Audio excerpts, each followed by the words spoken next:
Hello. Only 1 in 1,000 will make it. Cathar Love 128. When I say only 1 in 1,000 will make it, I'm not talking about heaven or hell or anything religious like that.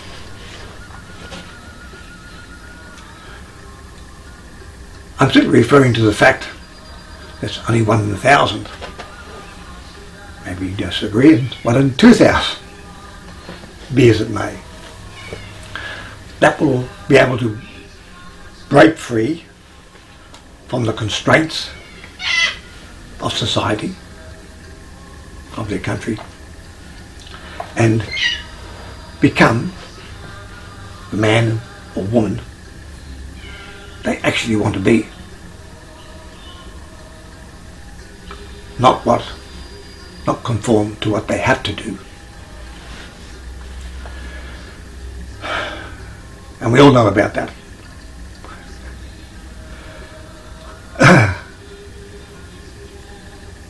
When a child, a newborn babe,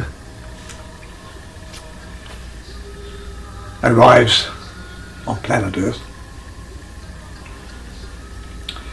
to that child, because if it wants food, it gets food. Now I'm talking, obviously, in most cases, and more so in the West, because there are places in the world where it's not a good place to be a newborn babe, but it was ever so. That babe wants security and comfort, it's there.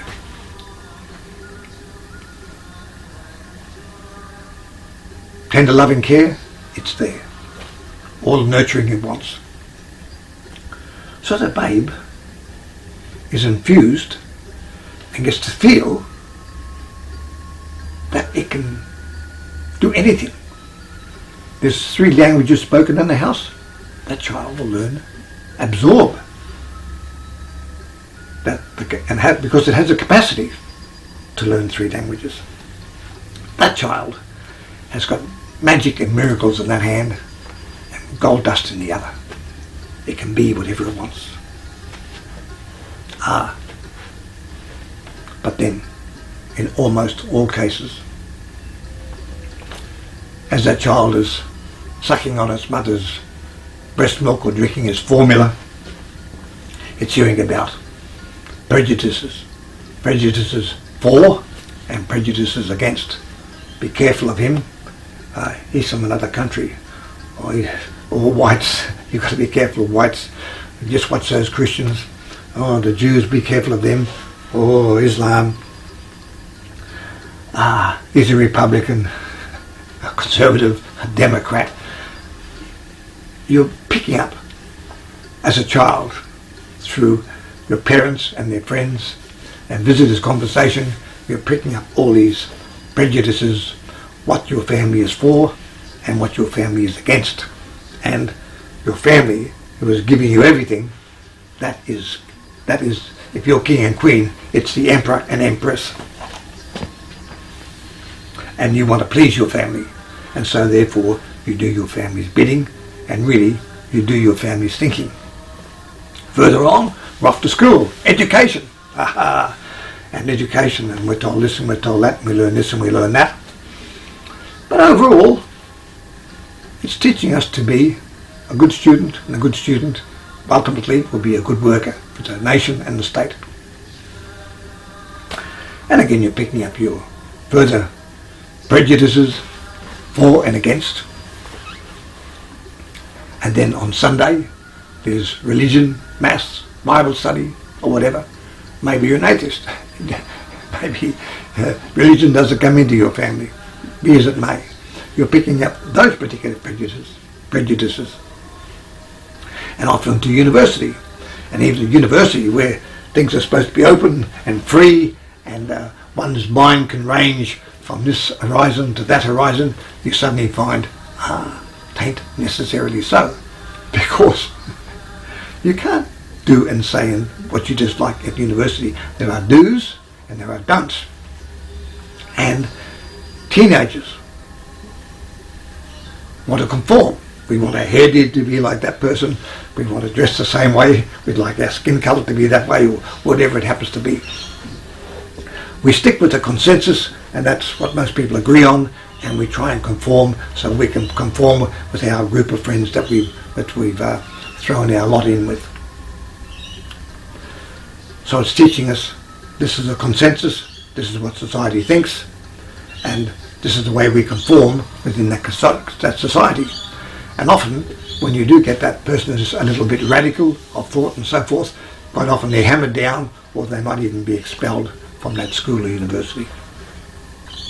And then we're off into the wide, wide world to work, and we've got ourselves a decent job, and we think, now it's the American dream, the Australian dream, the German dream, the English dream, and the French dream, etc., etc., etc.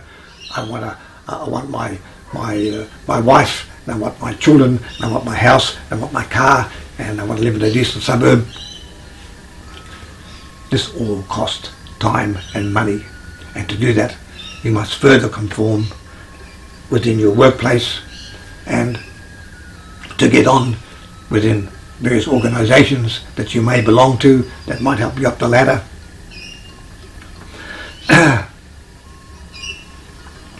And so there we are. We are now, instead of the state working for us, the individual, we find in actuality we are now the individual working for the state, whether we believe it or not. And most of what we think is given to us courtesy of the media, one media form or another. So there we are, in here. We now belong to this religion, and we stick with that because our friends are possibly with that, or that religion. But then if we travel around, go to India, and we see people with the Hindu religion, and they're just as fervent, even more, and believe even deeper than what I do. And you start to think about, well, wow, what's this about the Hindu religion?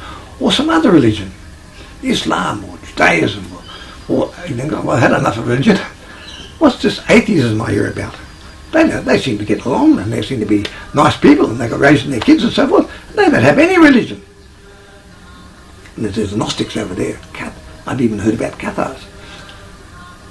But anyway, it's reminded me of a story, and it's this old wise old man. We'll call him a Gnostic because he likes to think and work things out for himself. And he has three of his friends over, and they happen to be of a different religion, and as it also happened, they happen to be fundamentalists within those religious groups, namely Judaism, Christianity, and Islam. And then after lunch on this particular day, this conversation got round to as to which was the one true religion. And the Jewish guy said, well, he said, ours go back long before Christianity and Islam. In fact, we could even say they're offshoots from us because it all started with Abraham and Moses. And we have the Torah. We've got the divine word there, and the old guy, and he stroked his beard, his moustache, and he said, he said, you're probably right. And the Christian said, wait a minute. He said, we've got Christ, and he was a good man, and he healed people, and he loved your neighbour, and it's a very loving group, and then we eventually got our Bible together, and the Gospels, we got our Bible together, and we happen to believe that's the Word of God. And we think that's the one true faith. I stroked his beard. He said, you're probably right. And then the Muslim said, hey, wait. He said, Muhammad, he was the last prophet. He was the last great prophet. And he got his word from Michael, Angel Gabriel. And the Quran is the Word of God. We believe that's the Word of God. And he was the last prophet, and he must be right. He was the last one, not the first one, but he was the last one. So the old Gnostic, and he stroking his beard again. He's thinking about it, and he said, he said, you're probably right. And then his wife, who was inside and listening to the conversation, washing the dishes, and she came to the door and she said, they can't all be right. And he went, oh, and he stroked his beard again. He said, you're probably right. So, really, what you believe in, what you're happy to believe in, not being forced to believe in it, but you're happy to believe in that, well, that's good enough for you, and that's all that matters, really. It doesn't, in so many cases we don't have much choice, and in fact even Mao Zedong said, black cat, white cat, who cares, he said, as long as it catches rats. So if you're this faith or that faith, what's the difference, as long as you're happy with it and as long as it fills your purpose.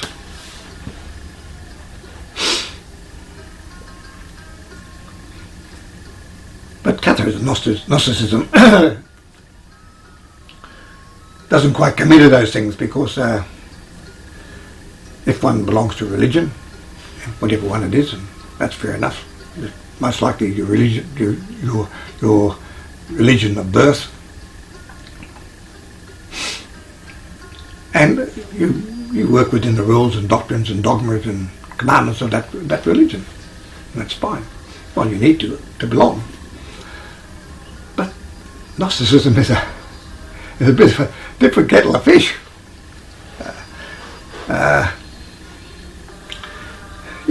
With Gnosticism, you've got Gnostics who were pre-Christian, people who thought for themselves and came to their own conclusion and looked at it and determined their own spirituality. And then you've got Christian Gnosticism, which was very, very big in the first few hundred years until it was finally eliminated by, wasn't Constantine, that was Emperor Theodosius later on. And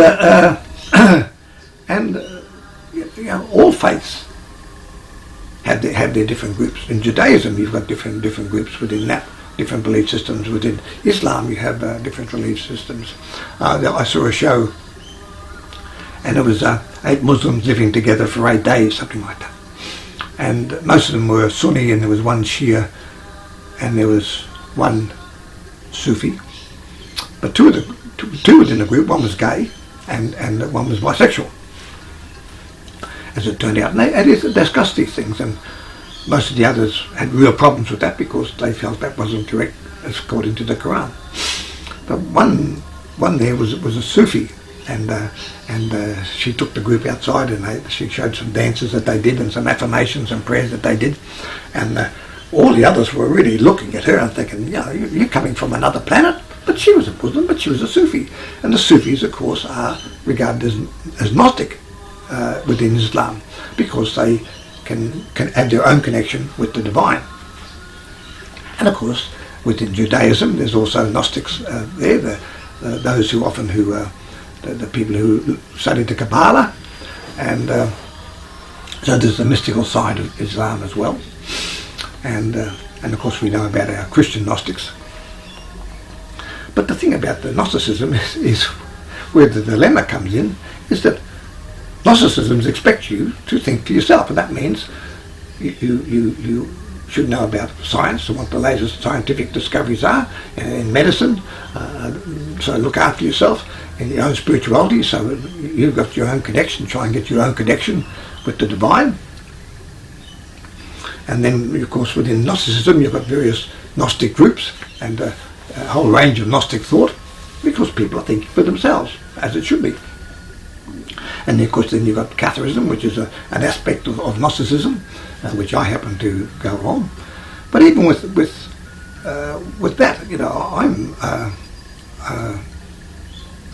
because of my involvement with of Jim Callahan and Guillaume and Henri de Nabour's, the Cathar Perfecti, who over 7 years they wrote out the dialogues and the bit of argumentation there. But Henri de Nabour's is a highly educated Cathar Perfecti, and basically I follow very much what he says. But one day, Jim, my friend, Guillaume, he said to Henri, they were talking, and he said, I like often some of the things that Johnny says, and should I be following him? And Henri said, no. He said, you don't follow anybody. You follow yourself. Now he said, look, but put it this way. If you're walking in the jungle, one of you has a compass and one of you has a map. Now sometimes you need to get the advice on what's going on and look at that map. And that's what you'll need, or give you directions for the direction you need, give you directions for the way to proceed. He said other times you're going to go to this person who has a compass, and you'll need some directions from that person. But you follow yourself. You don't follow anybody. You're the person that you need to discover, and you follow what you think and what you believe. So I very much agree with that.